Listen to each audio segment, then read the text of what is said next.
Assalamualaikum warahmatullahi wabarakatuh. Untuk kita semua, selamat berjumpa kembali dengan Bintek Palira dalam program Ngaji Desa Palira. Pada hari yang ke-26 ke-25 ini kita akan mengupas dengan topik penjaringan dan penyaringan perangkat desa. Saudara sekalian, sebelum kita uraikan lebih mendalam, pesan saya, ajakan saya kepada saudara sekalian sebagai pemanfaat daripada channel ini, jangan lupa selalu berikan jempol, dan yang belum subscribe, silakan subscribe agar selalu dapat beritahuan terhadap unggahan-unggahan dari video-video baru dari Bintek Palira channel. Jangan lupa pula di share atau dikirim media-media sosial atau kolega-kolega yang kalian miliki. Berikutnya bahwasanya program Ngaji Desa Palira ini kebetulan Puspindah Palira bekerja sama dengan sebuah produk herbal sangat mujarab untuk kesehatan dan kebugaran tubuh dan juga stamina tubuh. Jadi ini untuk stamina, kebugaran dan juga kesehatan daripada tubuh dari gangguan penyakit-penyakit dalam, terutama madu bawang pelanang, produk dari Abah Mustafa.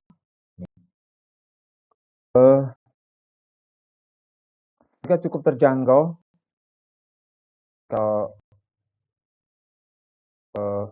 berkenan atau minat untuk membeli silakan. Kontak person ada di atas. Bahkan juga kalau ingin ikut berbisnis tentang madu bawang pelanang ini, silakan juga hubungi kontak person yang ada di sudut atas. Saudara sekalian, tentang penjaringan dan penyaringan perangkat desa. Pada seri sebelumnya, sudah saya ungkap dan saya tekankan tentang dasar-dasar hukum pengangkatan dan pemberhentian perangkat desa. Maksud tentang dalamnya sesungguhnya secara detailnya ya ada penjaringan dan penyaringan ini. Dengan merujuk pada dasar hukum yang sama, saya lanjutkan. Ini ibaratnya pada seri berikutnya dari seri topiknya ini adalah nyambung dengan seri sebelumnya. Perangkat desa. Nama besarnya.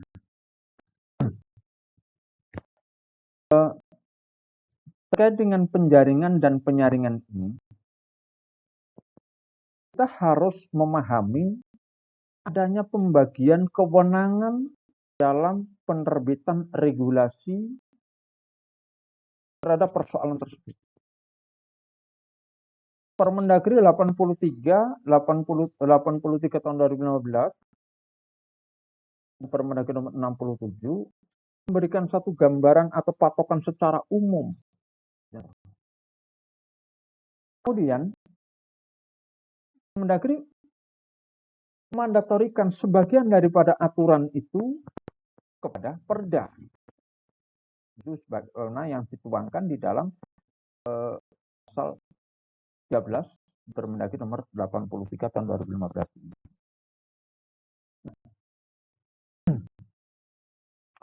Di dalam Permendagri tersebut, apa sebenarnya yang akan didelegasikan ini? Antaranya adalah sebagaimana yang dituangkan di dalam Permendagri 83 tahun 2016, yaitu pasal 2 ayat 4. Itu terkait apa? Syarat khusus perangkat desa. Artinya apa? Mekanisme dan bagaimana aspeknya itu sudah diatur dengan pembagian kewenangan teman masing-masing, sudah diatur general di Mendagrinya. Maka Perda di sini harus lebih fokus pada bagaimana menggali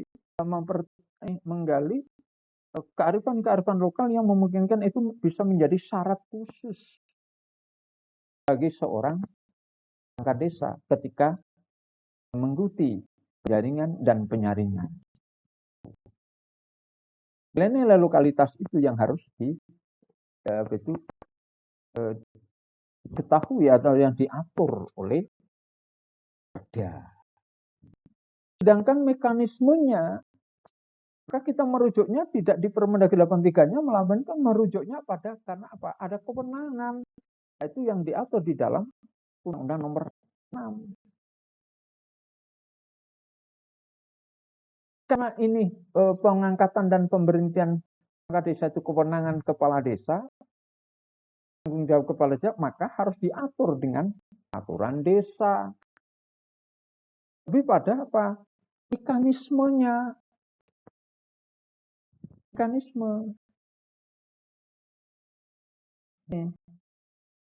Mulai dari yang bahkan sampai pengangkatan pemberhentian itu harus total mekanismenya harus atur. Sebenarnya dengan peraturan desa. Nah, sedangkan ketika melakukan penjaringan dan penyaringan tadi, ini harus diatur dengan SOP tersendiri. SOP-nya tidak berupa tata tertib, tapi berupa peraturan kepala desa. Peraturan kepala desa.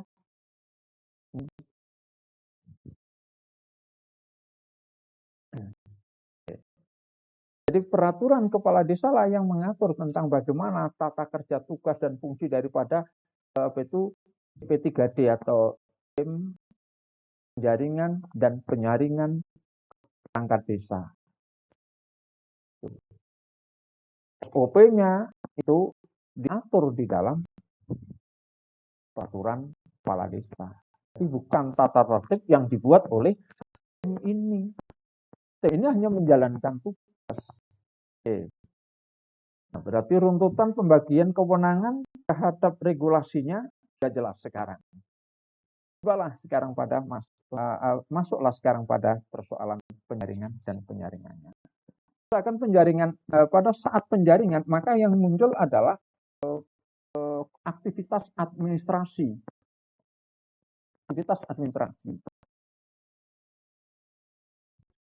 Dataran. Seleksi di dalam penjaringan ini adalah seleksi administrasi.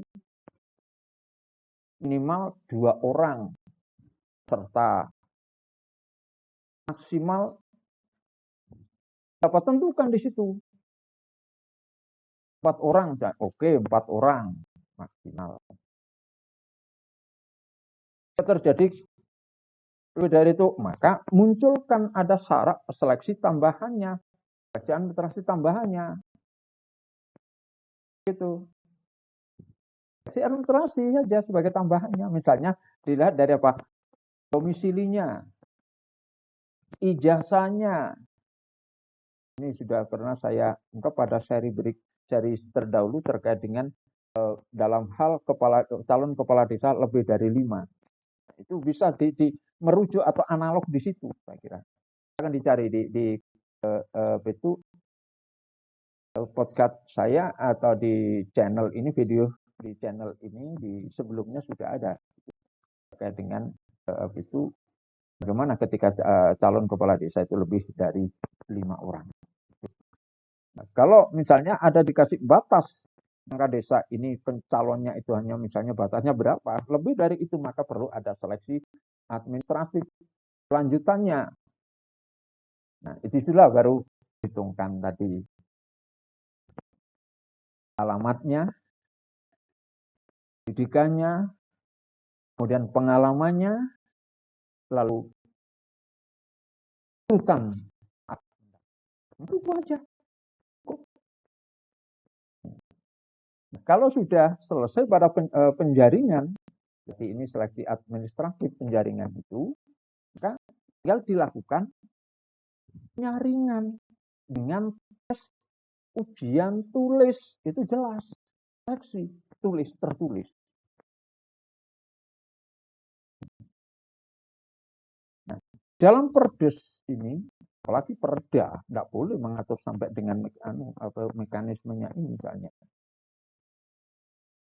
Perda hanya memberikan syarat-syarat khusus. Mekanisme ini karena ini kewenangan ada di desa, maka diatur dengan peraturan desa. Nah,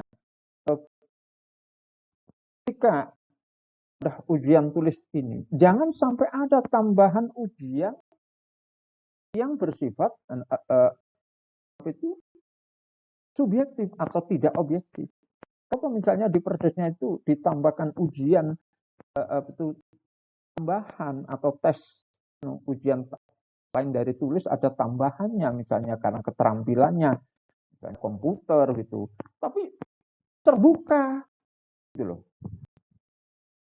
Dengan sistem yang terbuka, tidak subjektif akhirnya. Lebih objektif. Dan jangan tunda hari ini itu selesai aja hari ini hasilnya langsung ada begitu. Kalau mau kerjasama dengan Puspindah Palira, kita sudah punya program atau ya program untuk tes secara online langsung tuh apa dengan timer gitu selesai waktunya maka nilainya langsung selesai langsung muncul gitu. Jadi jangan sampai tulis ini kemudian ditambahi tes boleh silakan tapi diatur dalam perdes. Lagi diatur dalam perdes, bukan perda. Nah itu kewenangan daripada peraturan di desa. Kalau membina pembinaan untuk mengarahkan silakan, tapi ini harus di perdes. Dengan SOP pekerjaan SOP ada di perkadesnya jelas. Nah seleksi sekali lagi seleksi tambahan diperkenankan apabila ada apabila ini dijaga atau harus dijaga objektivitasnya, transparannya dan secara langsung dapat diketahui hasilnya. Jangan pakai tunda-tunda. Akumulasi dari dua tes itu baru itu hasil akhir siapa yang jadi. Gitu. Nah untuk pelaksanaan tes tertulis ini atau tes tambahnya ini itu memang desa diperkenankan untuk bekerja sama dengan pihak ketiga. Jika memang itu kerjasama ini berapa? Ya tingkatan-tingkatan tertentu sesuai dengan perjanjian atau kesepakatan nota perjanjian antara itu bisa dengan pihak ketiga tersebut. Nah, siapa pihak ketiga ini? Adalah perguruan tinggi dan lembaga yang memiliki kapasitas, artinya yang memang bergerak kompetensinya di yang desaan. Jadi tidak harus perguruan tinggi. Bisa lembaga lain. Tentang kerjasama dengan pihak ketiga ini. Jadi NGO itu tidak harus untuk kerjasama untuk pengisian perangkat penjaringan atau tes tulis ini. Tidak harus dengan tetapi NGO ini bisa juga lembaga-lembaga pendidikan atau lembaga-lembaga swasta yang memang punya kapasitas atau kompetensi di bidang desaan ini. Kenapa demikian? Ya agar pasnya itu mengena. Sebab seringkali kalau saya melihat dapat informasi dikirimi dari teman-teman itu, maka materi-materi tes ini tidak kompatibel dengan keperangkatan desa itu. General. Ini. Itulah saudara sekalian. Saya tidak sampai dengan nanti bagaimana mekanisme harus sekian hari pendaftaran dan itu sudah ada diatur, kan? Itu mulai sampai dengan itu ini teman sudah diatur, kan? Nah, diatur di dalam perdesnya. Saya ingin membedah ini pada hal-hal yang selama ini masih abu-abu aturannya. Kerjasama sudah, seleksi tambahan sudah, dan aturan stratifikasi daripada kewenangan, aturan tadi penerbitan kewenangan juga sudah. Nah, sekarang adalah terkait dengan rekomendasi.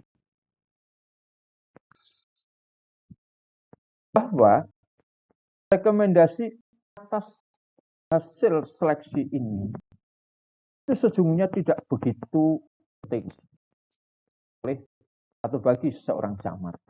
Yang sangat penting itu sebenarnya adalah rekomendasi pada saat pemberhentian. Nah, itu sangat rawan banget. Ya boleh itu nih mengentengkan, menganggap enteng. Kalau tentang pengisian itu sangat ringan. Karena apa? Prosesnya jelas gitu loh. Ada seleksinya, ada hasilnya jelas.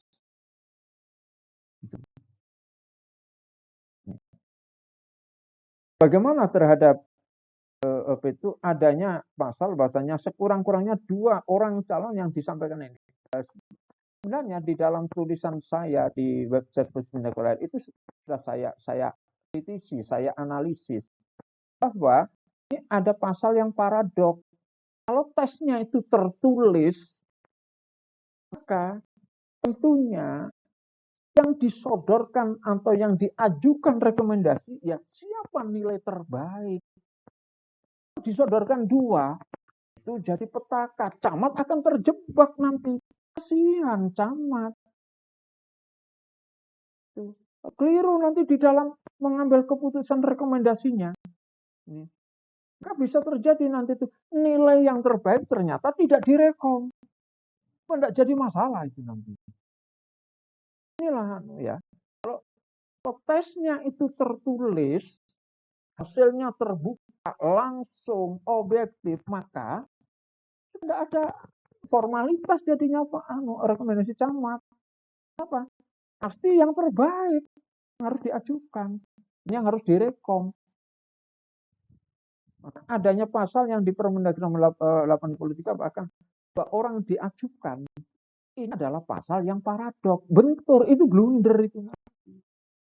Maka saran saya abaikan pasal itu, ajukan 1 orang. Itu.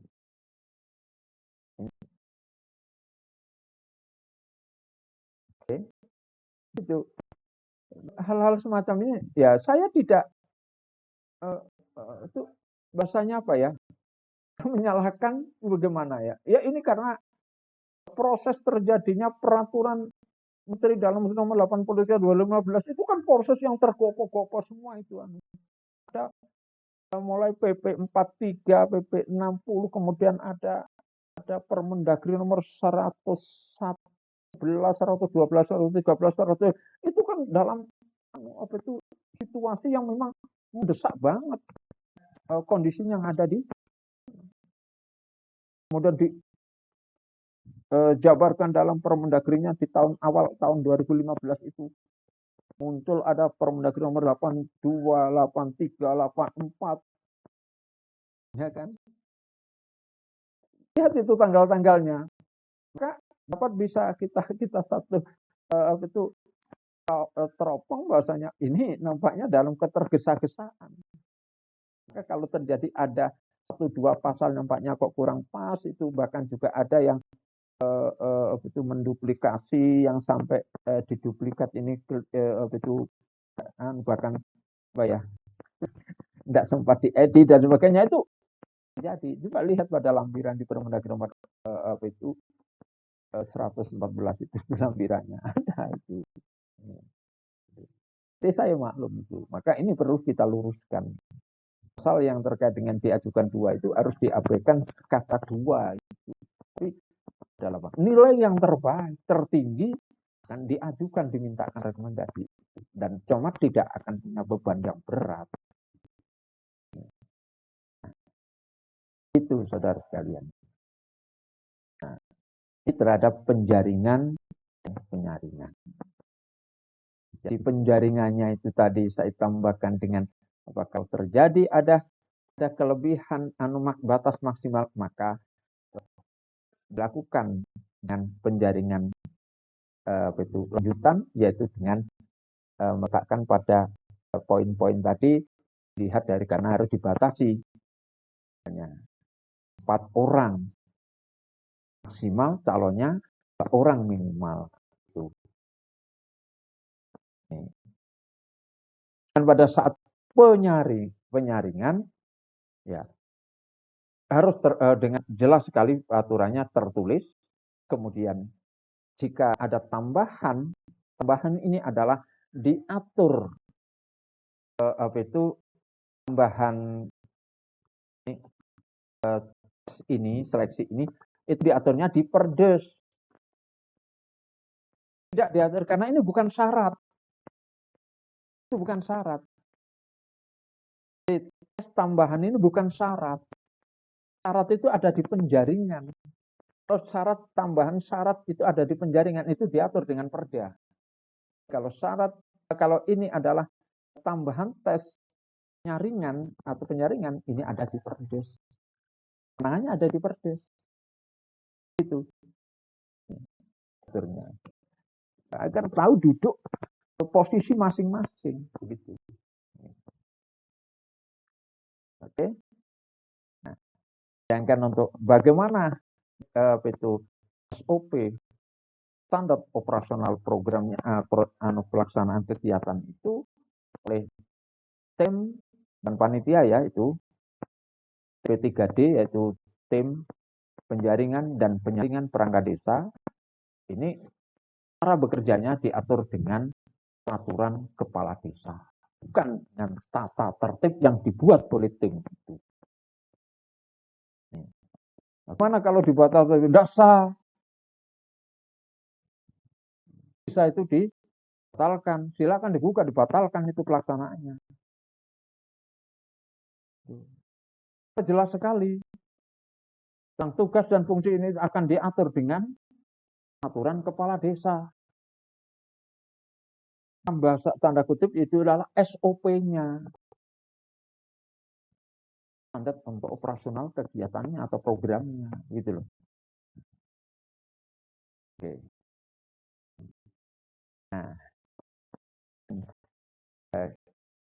demikian yang dapat saya sampaikan terkait dengan penjaringan, penyaringan perangkat desa. Ada sisi lain yang mungkin selama ini tidak begitu banyak diuraikan atau dicerahkan. Pindak Palira bersama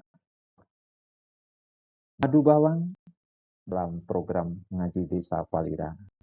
Terima kasih. Salam sejahtera. Sampai ketemu pada seri berikutnya. Wassalamualaikum warahmatullahi wabarakatuh.